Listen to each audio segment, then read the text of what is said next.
Good morning friends, চলে এলাম আবার একটা নতুন ভিডিওর সাথে। একটু দেরি হয়ে গেল, আসলে ভুলে গিয়েছিলাম।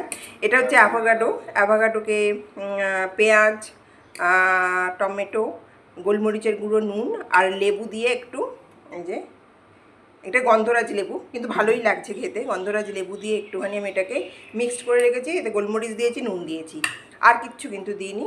এটা হচ্ছে অ্যাভোকাডো। এবার এই যে ব্রেড আমার টোস্ট হচ্ছে। ব্রেডের ওপরে কিছুই কিন্তু দিইনি, শুধুমাত্র ব্রেডটা খুব ভালো করে টোস্ট করে নিয়েছি। নিয়ে এবার এই যে অ্যাভোকাডোটা দিয়ে দিলাম।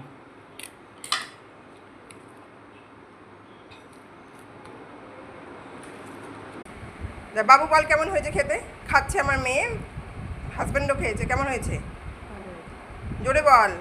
ভালো হয়েছে। টেস্টি লাগছে? খেতে সত্যিই খুব টেস্টি হয়েছে। আমি একটু দেখলাম খেয়ে, খুব ভালো হয়েছে। ট্রাই করুন, অবশ্যই খুব ভালো লাগবে। একদম healthy, no butter no oil, খুব ভালো খেতে। আসবো নতুন আবার একটা ভিডিওর সাথে।